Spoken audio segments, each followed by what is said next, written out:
एक दिन अकबर अपने दरबार में बैठे थे। दरबार में सभी लोग अपनी अपनी समस्याएं लेकर आए थे। उनमें दो भाई भी थे, राघव और श्याम। दोनों के बीच काफी गंभीर विवाद चल रहा था। जब दोनों भाई अकबर के सामने पहुंचे तो अकबर ने पूछा, क्या बात है? तुम दोनों इतने परेशान क्यों लग रहे हो?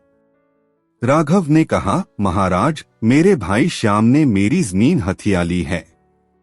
वह कहता है कि यह जमीन मेरी नहीं बल्कि उसकी है। श्याम ने भी तुरंत जवाब दिया, नहीं महाराज, यह जमीन मेरी है। राघव सिर्फ झूठ बोल रहा है। अकबर ने दोनों की बातें सुनी और मन में सोचा कि यह मामला थोड़ा पेचीदा है। उन्होंने बीरबल को बुलाया। बीरबल, तुम इस विवाद का हल निकालो।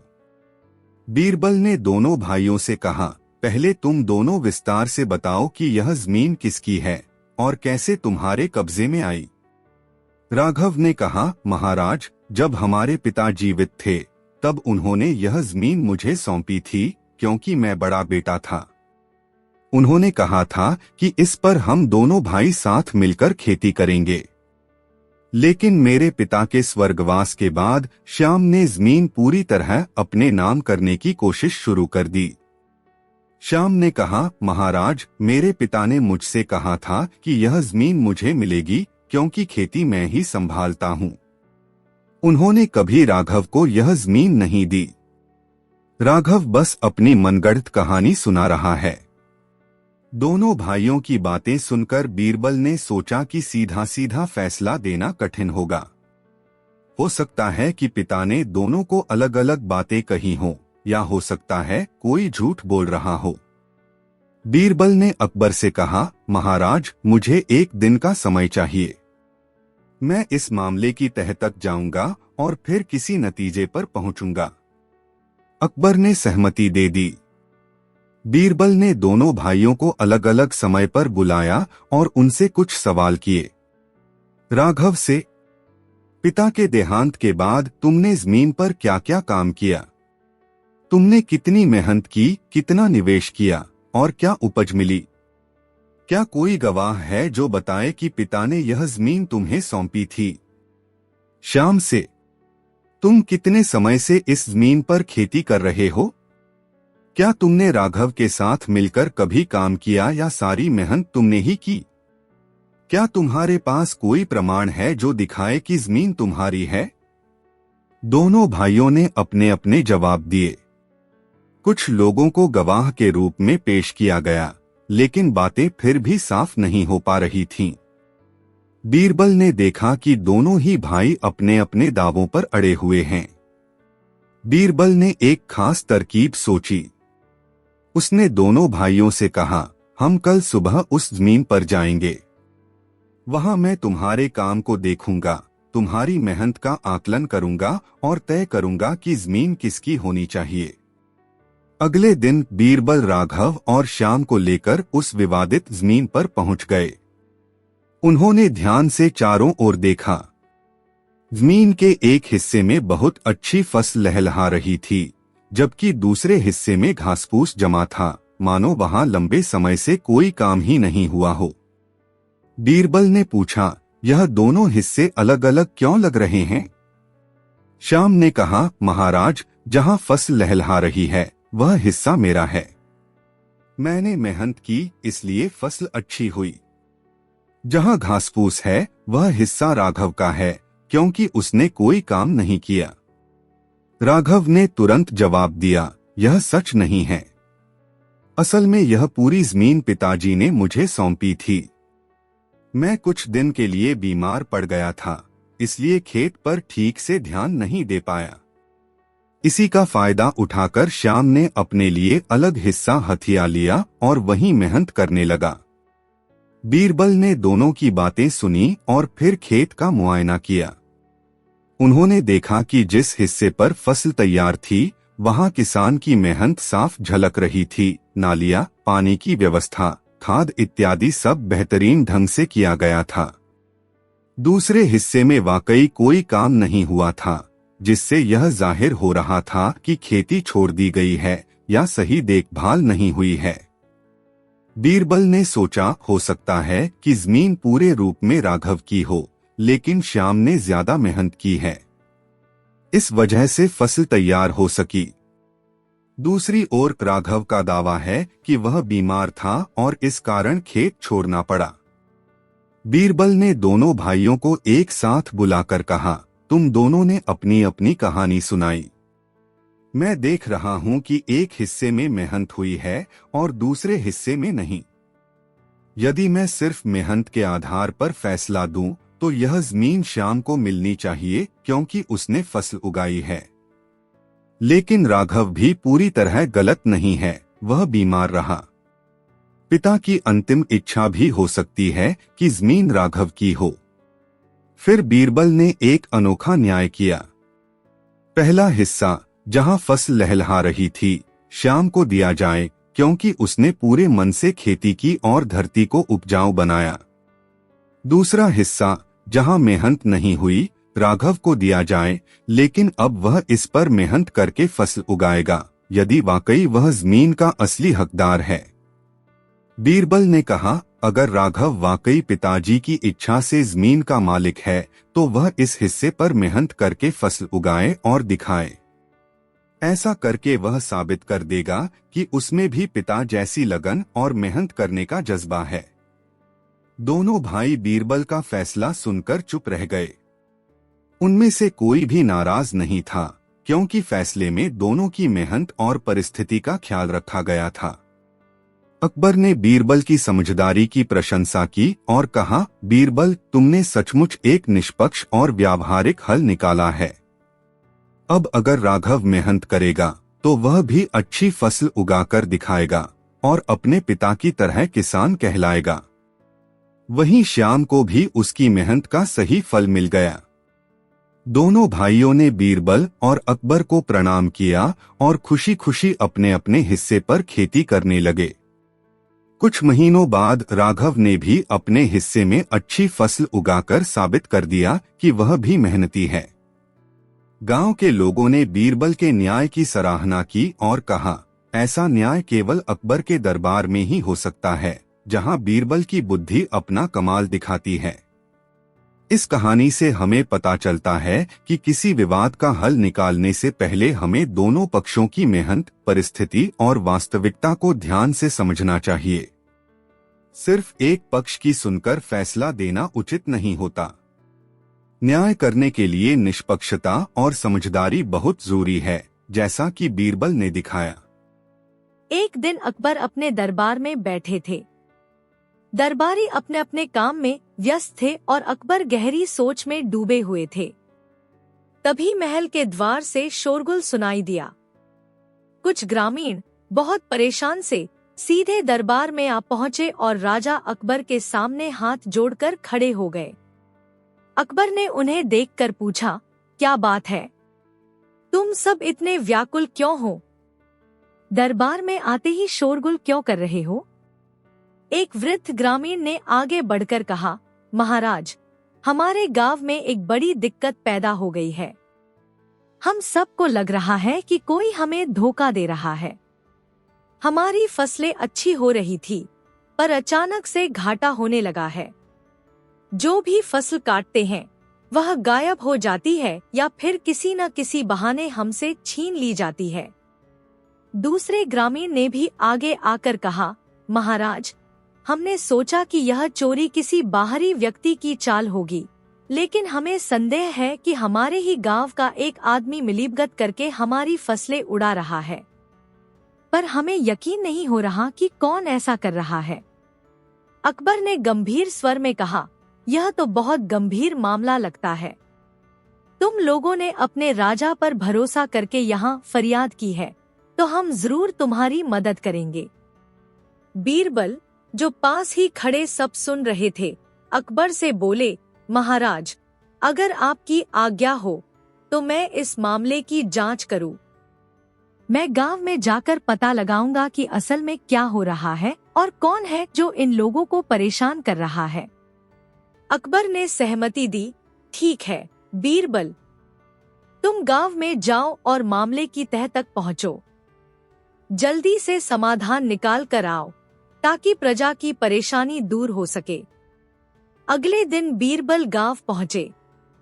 वहां उन्होंने देखा कि लोग चिंतित हैं और किसी पर भरोसा नहीं कर पा रहे। बीरबल ने ग्रामीणों से बातें की, फसल वाले खेतों का मुआयना किया और ध्यान से आसपास का माहौल परखा।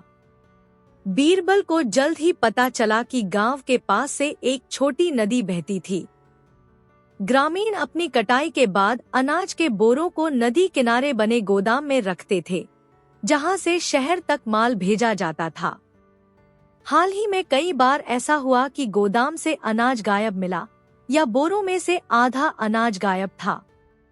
एक रात बीरबल ने सोचा कि स्वयं निगरानी रखी जाए। उन्होंने ग्रामीणों से कहा, आज रात तुम सब सो जाओ। मैं इस गोदाम के आसपास अपनी पहरा व्यवस्था करूंगा और देखूंगा कि चोरी कैसे हो रही है। रात के अंधेरे में बीरबल ने गांव के 4-5 विश्वसनीय लोगों को साथ लिया और गोदाम के छिपे कोनों में छिपकर बैठ गए। आधी रात के बाद उनको कुछ आहट सुनाई दी। थोड़ी दूर से एक परछाई धीरे धीरे गोदाम की ओर बढ़ रही थी। परछाई के पास कुछ बड़ा बोरा जैसा सामान था। बीरबल ने इशारा किया और चुपचाप सबको तैयार रहने को कहा। परछाई गोदाम के पास आई, ताला खोला, भीतर घुसी और कुछ समय बाद बोरों को खींच खींच कर बाहर लाने लगी। तभी बीरबल और बाकी लोग बाहर आए और परछाई को पकड़ लिया। पास की मशाल जलाकर देखा तो वह गांव का ही एक धनी व्यापारी निकला, जिसका नाम सुदामा था। गांव वाले सुदामा को देख हैरान रह गए। वह व्यापारी तो अपने व्यवहार में बड़ा भला लगता था, हमेशा मीठी मीठी बातें किया करता था। बीरबल ने पूछा, सुदामा, तुमने ऐसा क्यों किया? तुम खुद अमीर हो, फिर भी गरीब किसानों की मेहनत की फसल क्यों चुरा रहे हो? सुदामा ने सिर झुकाकर उत्तर दिया, मैं माफी चाहता हूँ। मैंने अपने व्यापार में काफी घाटा किया और अचानक मुझे लगा कि मैं सब कुछ खो दूंगा। लालच में आकर मैं यह सब करने लगा। मुझे लगा कि इससे मेरी तिजोरी फिर से भर जाएगी और कोई मुझे पकड़ नहीं पाएगा। बीरबल ने कड़े शब्दों में कहा, यह तो बहुत बड़ा अपराध है। तुमने अपनी ही प्रजा के लोगों को धोखा दिया। सुदामा को अकबर के दरबार में ले जाया गया। वहां ग्रामीणों के सामने उसका अपराध जाहिर हुआ। ग्रामीणों ने अकबर से कहा, महाराज, यही है वह आदमी जिसने हमारे परिवारों को परेशान किया, हमारी फसलें चुराईं। अकबर ने सुदामा से पूछा, तुम अमीर थे, फिर भी किसानों का अनाज क्यों चुराया? सुदामा ने स्वीकार किया, महाराज, मुझसे गलती हुई। व्यापार में नुकसान के बाद मुझे लगा, अपनी अमीरी बचाने के लिए मैं यह रास्ता अपना सकता हूँ, पर अब मुझे अपनी गलती का एहसास है। अकबर ने गंभीरता से कहा, लालच बुरी बला है। तुमने न केवल चोरी की, बल्कि भरोसा भी तोड़ा है। तुम्हें इसकी सजा अवश्य मिलेगी। बीरबल ने आगे कहा, महाराज, सजा के साथ साथ हमें यह भी देखना होगा कि सुदामा यह नुकसान कैसे पूरा करेगा जो उसने किसानों को पहुंचाया है। अकबर ने आदेश दिया, सुदामा को कुछ समय के लिए कारावास में रखा जाए और उससे किसानों के नुकसान की भरपाई करवाई जाए।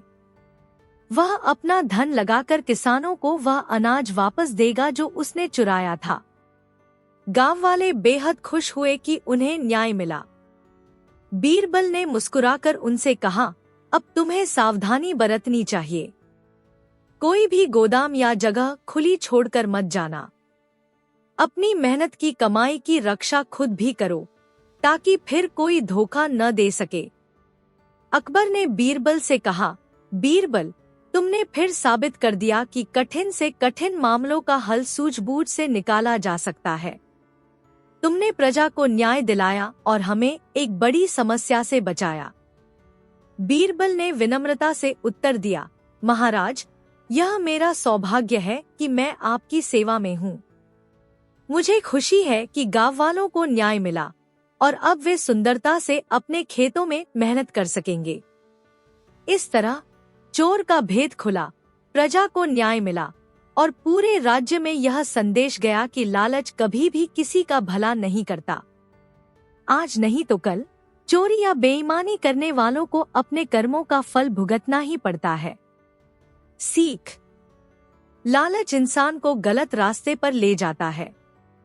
सच्चाई और ईमानदारी से ही जीवन में शांति और सम्मान मिलता है। जब भी कोई कठिन समस्या हो, सूझबूझ से काम लेना चाहिए और प्रमाण इकट्ठे करने चाहिए। एक दिन अकबर अपने दरबार में बैठे हुए अपने नवनिर्मित बाग की तारीफ सुन रहे थे। दरबारी भी बाग की तारीफ कर रहे थे कि कितना सुंदर और हरा भरा बनवाया गया है। इतने में बीरबल दरबार में आए और उन्होंने अकबर को प्रणाम किया।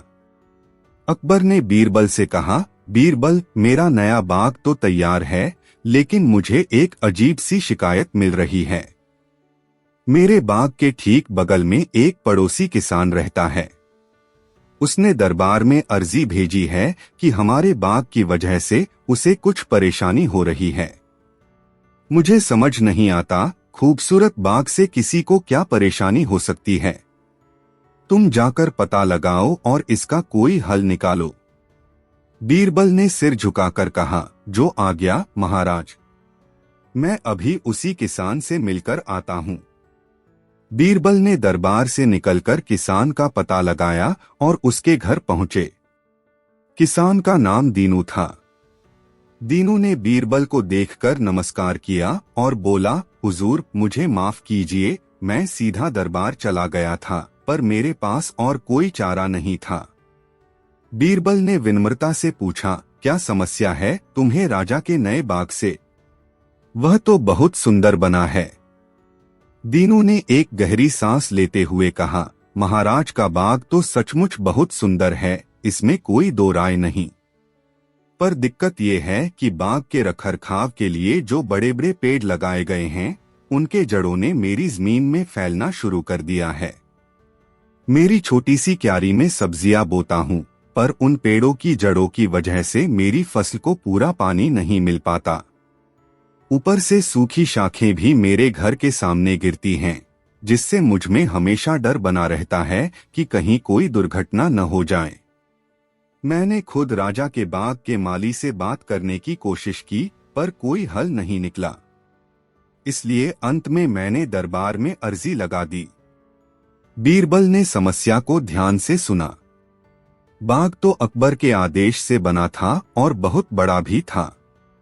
उसकी देखरेख के लिए कई माली रखे गए थे, पर किसी ने शायद किसान की छोटी सी जमीन और उस पर पड़ने वाले प्रभाव पर गौर नहीं किया था।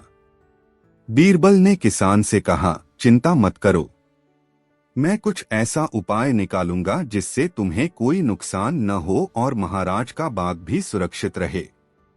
दूसरे दिन सुबह सुबह बीरबल बाग में गए और वहां काम कर रहे मुख्य माली से मिले। उन्होंने माली को समझाया कि पेड़ों की जड़ों के कारण किसान की खेती को नुकसान हो रहा है। माली बोला, बीरबल जी, हम पेड़ों को काट तो नहीं सकते, पर शायद कुछ ऐसी व्यवस्था कर सकते हैं कि जड़ें आगे न फैलें, या अगर सूखी शाखें हों तो उन्हें समय समय पर काट दिया जाए। बीरबल ने सुझाव दिया, तुम हर हफ्ते एक दिन उन पेड़ों की जड़ों के आसपास की मिट्टी को देखो। अगर किसी तरफ वो दीनू की जमीन में बढ़ती दिखाई दे तो उतनी जड़ को सावधानी से काटकर उसका रुख बदल दो। जहां तक सूखी शाखों का सवाल है, एक माली को यह जिम्मेदारी दे दो कि वह नियमित रूप से सूखी शाखें छांटता रहे। इससे न तो पेड़ को नुकसान होगा, न ही किसान के घर के आगे शाखें गिरेंगी। माली ने हामी भरी और कहा, ठीक है, मैं आज ही से यह काम शुरू करूंगा। जब यह व्यवस्था कुछ दिन चली तो बाग की ओर से किसान के खेतों को कोई परेशानी नहीं हुई। किसान ने राहत की सांस ली और बहुत खुश हुआ। उसने बीरबल को धन्यवाद दिया। बीरबल किसान को लेकर दरबार में आए, जहां अकबर इंतजार कर रहे थे। दीनू ने हाथ जोड़कर अकबर से कहा, महाराज, आपकी कृपा से मेरी समस्या का समाधान हो गया। अब मुझे कोई दिक्कत नहीं है। आपका बाग भी सुंदर बना हुआ है और मेरी खेती भी बर्बाद नहीं हो रही। अकबर ने बीरबल की ओर देखा और मुस्कुराकर पूछा, बीरबल, तुमने ऐसा क्या उपाय निकाला कि किसान भी खुश है और हमारा बाग भी पहले जैसा हरा भरा है? बीरबल ने बताया, महाराज, मैंने माली को समझाया कि हर काम में संतुलन बनाए रखना चाहिए। पेड़ों के विकास का मतलब यह नहीं कि वे दूसरों को नुकसान पहुंचाएं। जड़ों और सूखी शाखों को समय समय पर नियंत्रण में रखा जाए तो किसी को तकलीफ नहीं होगी। अकबर ने बीरबल की बुद्धिमत्ता की तारीफ की और कहा, सचमुच तुमने एक छोटे से विवाद को बड़ी समझदारी से हल किया है। हम चाहें तो बड़ी बड़ी योजनाएं बना लें, लेकिन अगर हम अपने आसपास के लोगों का ध्यान न रखें तो वो योजनाएं सफल नहीं होंगी। एक दिन अकबर अपने दरबार में बैठे थे। उनके सामने कई दरबारी, मंत्रियों और खास मेहमानों की भीड़ थी। महाराज अकबर ने दरबारियों से पूछा, तुम्हारे हिसाब से सबसे बड़ी दौलत क्या होती है? सोना, चांदी, हीरे या कुछ और? अधिकांश दरबारियों ने जवाब दिया कि सोना, चांदी, हीरे जवाहरात या जमीन जायदाद ही सबसे बड़ी दौलत है। कुछ दरबारियों ने कहा कि राजपद सबसे बड़ी दौलत है। लेकिन बीरबल चुप थे। अकबर ने बीरबल की ओर देखकर पूछा, बीरबल, तुम क्या सोचते हो? तुम्हारे अनुसार सबसे बड़ी दौलत क्या है? बीरबल ने मुस्कुराकर कहा, महाराज, मैं एक कहानी के माध्यम से इसका जवाब दूंगा ताकि सभी को यह बात अच्छी तरह समझ आ सके। अकबर ने सहमति दे दी और बीरबल ने कहानी शुरू की। बहुत समय पहले की बात है। अकबर के राज्य में ही एक बहुत अमीर व्यापारी रहता था। उसका नाम सेठ अमरनाथ था। उसके महल जैसे घर में अकूत धन दौलत थी, सोना, चांदी, हीरे जवाहरात, सब कुछ। लेकिन उसके मन में हमेशा लालच बना रहता था कि उसकी दौलत बढ़ती ही रहे। सेठ अमरनाथ का नियम था कि वह खुद को दुनिया का सबसे अमीर आदमी समझता था और इसी घमंड में जीता था।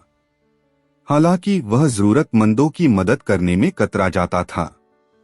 उसके आस पड़ोस में जितने भी गरीब या परेशान लोग रहते थे, उनसे वह कड़वे शब्दों में बात करता और उन्हें दरवाजे से भगा देता। एक दिन उसी मोहल्ले में एक बूढ़ा फकीर आया। वह दर दर जाकर लोगों से कुछ खाने पीने की चीजें मांगता था। जब वह सेठ अमरनाथ के घर पहुंचा तो सेठ ने उसे झिड़क दिया और कहा, मेरे पास देने को कुछ नहीं है, आगे बढ़ो। फकीर ने कहा, बेटा, तुझे ऊपर वाले ने इतनी दौलत दी है, जरा सी रोटी ही दे दो। सेठ ने तीखे स्वर में कहा, मैंने मेहनत से कमाया है, किसे दूं और किसे नहीं, यह मेरा अधिकार है।